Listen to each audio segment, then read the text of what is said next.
mendiskusikan tentang clubfoot atau CTEV atau kaki bengkok, atau terkadang orang sering nyebutnya juga kaki bengkok. Sekilas kita akan lihat kondisi kaki yang miring masuk ke arah dalam. Makanya kebanyakan orang tua akan bertanya kalau melihat posisi kaki anaknya yang miring masuk ke arah dalam, ini nanti menapaknya gimana untuk berdiri dan jalan bisa atau tidak gitu. Nah, sebenarnya apa itu clubfoot? Ya, clubfoot itu sebenarnya adalah gangguan pada kaki karena terjadi gangguan pertumbuhan pada otot, ligamen, tulang, dan sendi. Nah, terus biasanya akan mengakibatkan anak kesusahan untuk menapak, apalagi untuk jalan. Terus biasanya orang tua akan bertanya juga nih, kira-kira nanti bisa jalan nggak ya anakku? Nah, kalau untuk masalah nanti bisa jalan atau tidak, ini tergantung grade keparahannya. Jadi seberapa parah lengkungnya, seberapa parah kekakuan tendon yang ada di kaki tersebut. Ya. Terus apa yang harus dilakukan orang tua? Ya, secepat mungkin harus datang atau konsultasi ke dokter spesialis anak atau dokter ortopedi atau datang ke fisioterapi biar nanti bisa dicek ini kondisinya ada di grade mana gitu. Karena nanti kalau yang misalkan grade-nya ringan nih, bisa saja dengan massage, stretching atau penguluran, terus gerakan pasif diposisikan ke posisi yang seharusnya, terus nanti dibantu dengan sepatu, biasanya sudah bisa membantu untuk persiapan menapak, berdiri, dan jalan. Tapi ada juga yang perlu dipasang gips secara berkala dengan pantauan dokter. Ya, ini nanti kapan dilepas, kapan dipakai lagi. Biasanya kita sering nyebut istilah dengan metode Ponseti. Ya. Terus ada juga yang ternyata kekakuannya ini bener-bener kaku banget. Mau tidak mau harus dilakukan operasi kecil. Ya. Nah, jadi sekali lagi kalau misalkan orang tua pada tanya, terus harus gimana nih gitu, konsultasikan ke layanan tumbuh kembang anak yang terdekat, bisa ke dokter spesialis anak, dokter ortopedi, atau ke fisioterapi. Nah, kali ini saya akan berbagi tips gimana caranya melakukan massage atau pijat untuk membantu memperbaiki kondisi kaki yang bengkok atau kaki yang bengkok masuk ke dalam ini. Ya, nanti pertama kita lakukan massage dulu untuk membantu relaksasi otot dan tendonnya. Tendon itu perekatan otot, jadi otot yang melekat pada tulang. Ya, kita bantu dengan massage. Sehabis massage kita lakukan stretching. Ya, kita lakukan penguluran. Habis itu kita lakukan gerakan pasif, membawa posisi kaki ke posisi yang seharusnya. Ya, ada baiknya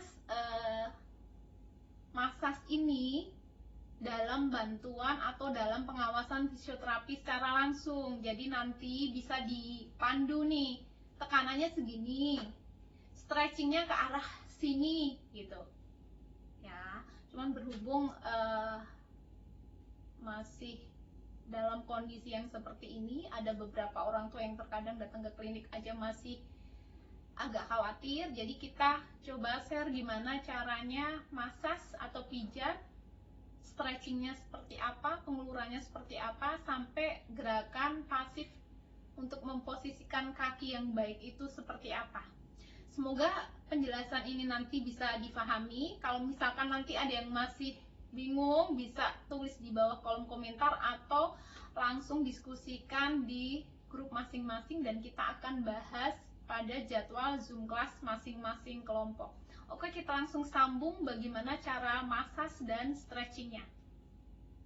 Oke, kita akan kasih tunjuk cara massage, cara pijit, terus cara stretchingnya atau pengulurannya, dan cara gerakan pasifnya. Nah, biasanya kan kaki ini akan terlihat menekuk ke arah dalam, ya, seperti ini ya. Nah, kita lakukan massage dulu sebelum melakukan stretching dan gerakan pasifnya. Bisa pakai baby oil atau lotion bayi, ya.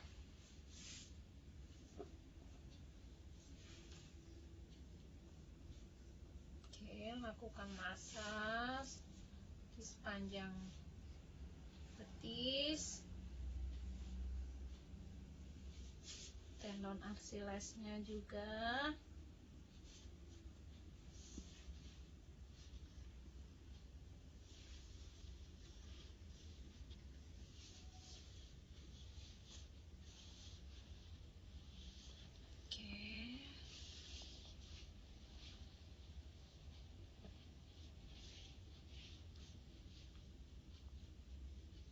Pergelangan kakinya.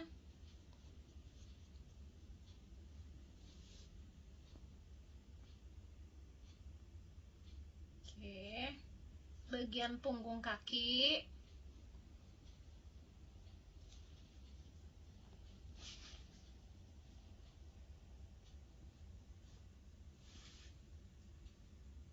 Sampai ke jari-jari kakinya, karena biasanya kekakuannya ini menyeluruh ya. Oke. Nah, telapak kaki juga ya, nih kita massage mulai dari tumit juga. Oke.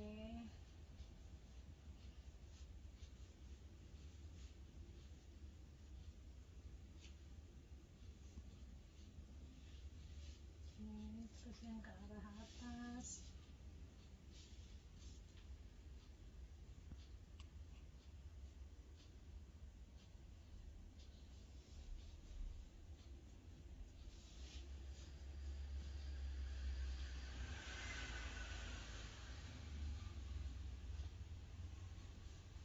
Oke, sesudah kita lakukan massage, kita mulai lakukan stretching atau penguluran. Kaki yang ke arah dalam, kita stretching perlahan untuk ke arah posisi yang seharusnya ya. Kita bawa ke arah posisi luar, sambil kita perhatikan respon anak. Jangan sampai stretching kita ini menimbulkan rasa yang tidak nyaman pada anak ya. Oke, sampai sejajar ya. Ulang lagi. Oke, 1, 2, 3, 4, 5, 6, 7, 8, 9, 10. Lepas lagi. 1, 2, 3, 4, 5, 6, 7, 8, 9, 10. Lepas. Ini bisa diulang sampai 8 atau 10 kali pengulangan ya, dari setiap satu gerakan stretching ya. Setelah dari arah dalam dibawa ke arah luar, sekarang kita juga butuh stretching nih dari tumit ini sampai ke atas ya. Nih ya, 1, 2, 3, 4, 5, 6, 7, 8, 9, 10. Lepas. Ini juga bisa dilakukan 8 sampai 10 kali pengulangan ya, yang stretching yang dari tumit sampai telapak kaki atas. Terus stretching selanjutnya, target kita untuk mengulur sepanjang tendon Achilles dan sepanjang otot betis ya. Oke. Nih, yang dari posisi arah nih dalam kita bawa ke arah luar. Oke. Terus kita dorong ke arah sepanjang tungkai ya. Sambil ingat ya, perhatikan respon anak. Oke. Oke. Lepas, sekitar 10 hitungan dilepas. Bisa dilakukan 8 sampai 10 kali pengulangan. Sebenarnya teknik ini akan lebih efektif kalau misalkan mama bisa datang langsung ke klinik fisioterapi. Jadi nanti akan diajarin seberapa kuat tekanannya, terus seberapa gerakan yang stretching yang harus kita lakukan ya. Cuman selama kita masih di rumah, belum berani ke klinik, sebisa mungkin kita lakukan ini dulu untuk meminimalkan jangan sampai kekakuan lebih bertambah lagi. Oke, semoga bermanfaat.